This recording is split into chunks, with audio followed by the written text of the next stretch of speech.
Marvelous hello, friends and loved ones! How are you today? So, the word Gaiden is a Japanese word that roughly translates as side story, and it's a commonly used phrase when discussing video games.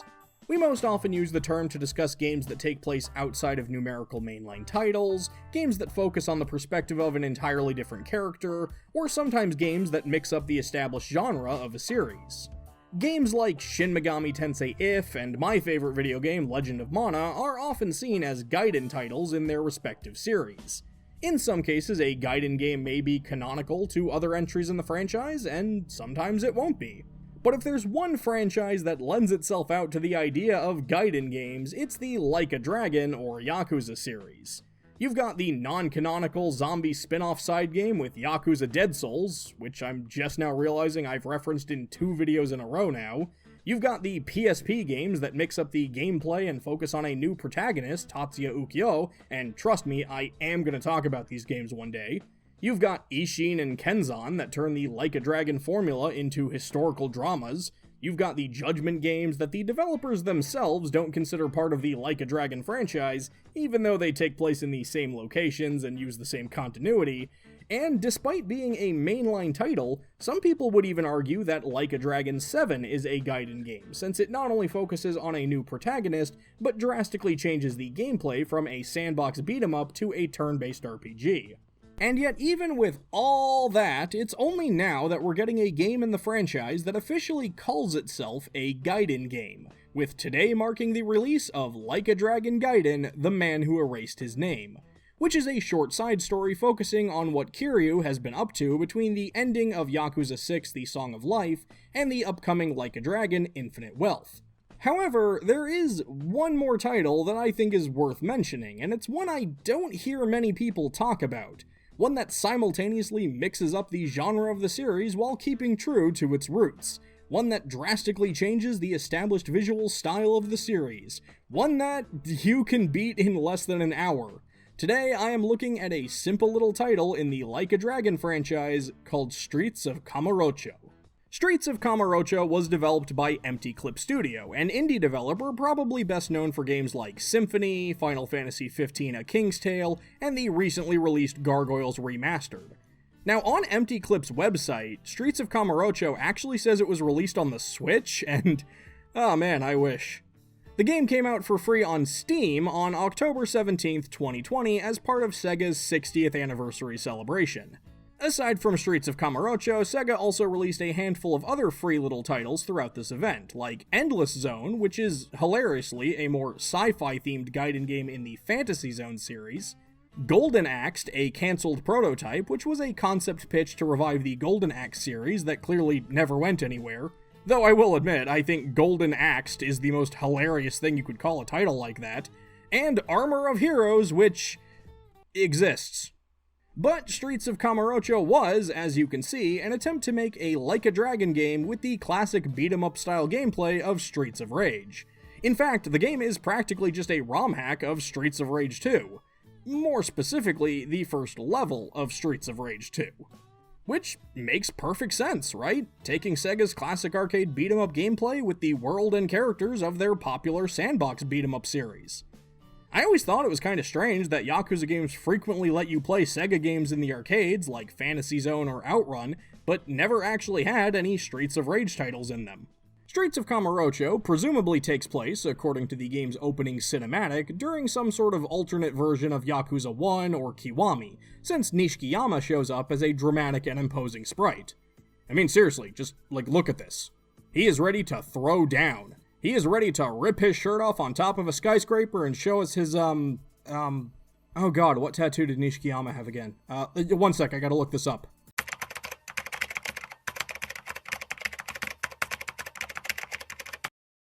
Oh, right, Magikarp.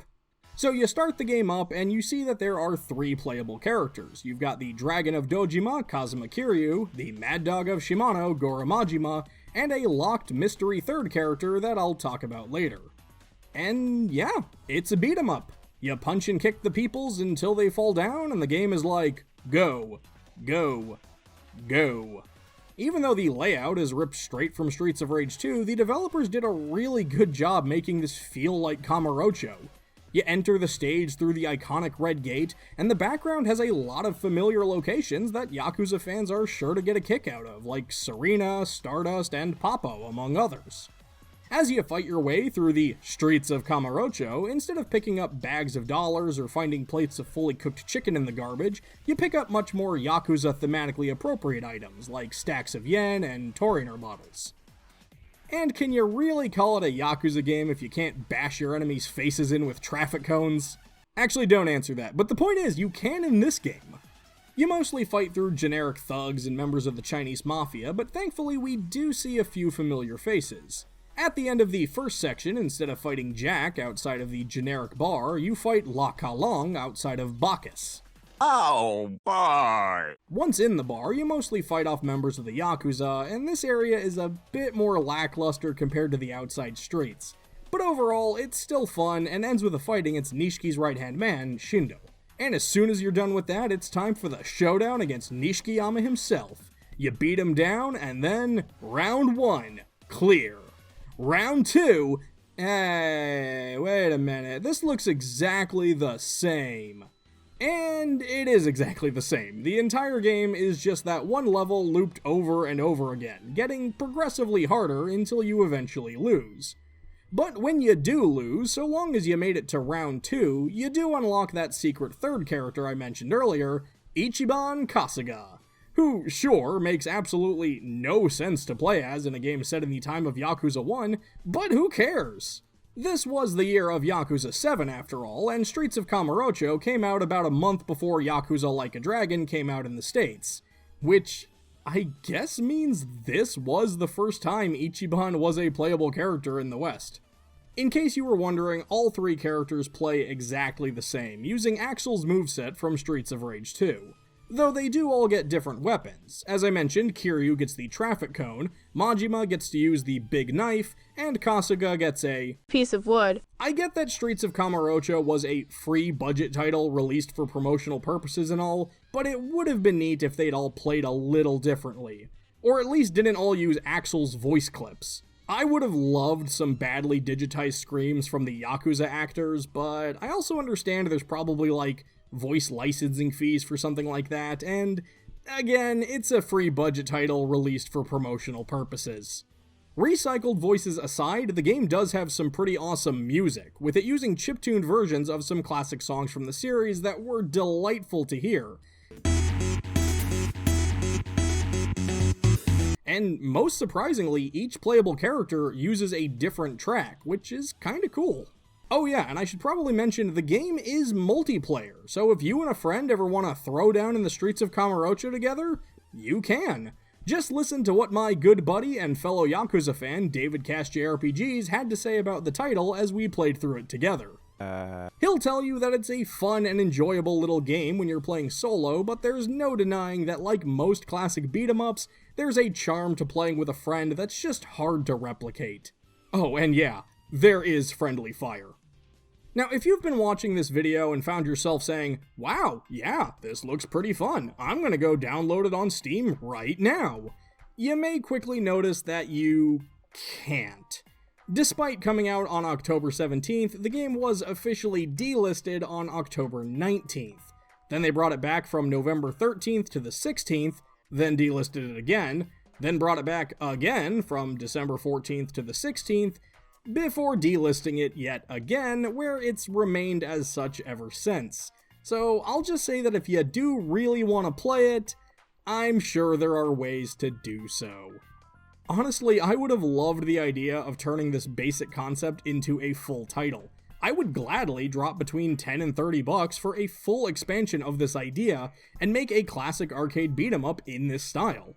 They could either try to fit it into the continuity somewhere and make a full plot with it, or just do a wild and wacky game with a non-canon story that throws in a bunch of playable characters and locations like Sotenbori or Yokohama. They could bring back Tatsuya, Akiyama, and heck, throw in Yagami for good measure, though I'm curious if they'd find a way to make his jeans look as wildly uncomfortable when he's an arcade sprite. I often wonder if maybe Streets of Kamurocho was meant to be a test to gauge interest for a bigger project, or for them to do more with this, and maybe we just failed that test, and we'll never know what could have been. but for what it's worth, I think what we got was a perfectly fine, albeit brief, experience. Now some of you may be wondering, John, why did you dedicate an entire video to Streets of Kamurocho of all games? Why not talk about Kurohyo, or Ishin, or Judgment, or Yakuza 0? And the truth is, look, I wanted something I could play through quickly. I've actually been playing a lot of Yakuza and Like a Dragon this year in anticipation for Gaiden today and Infinite Wealth early next year. Well, I say Gaiden today, but because the game didn't get a physical release in the West, I imported a physical copy with English text options, so I've got to wait on that for a little bit longer. Not that waiting is hard, because there is no shortage of games to play through in this incredible series, that I will absolutely be revisiting on this channel someday. But for now, here's to Streets of Kamurocho, the little game that was, and then wasn't, and then was and wasn't a couple more times, and probably never will be again. Have you ever played Streets of Kamurocho? Have you ever even heard of it before now? Let me know what you think in the comments below, and of course, I have to ask the most important question of them all. If we ever did get a fully fledged Streets of Kamurocho, who would you main? Hey everyone, thanks for watching my video. If you liked it, be sure to click like, but if you really liked it, don't forget to subscribe so you don't miss out on any future videos. Extra special thanks to all my friends and loved ones over on Patreon, which you can pledge to today to see your own name in these ending credits. Thanks again for watching, and until next time, take care.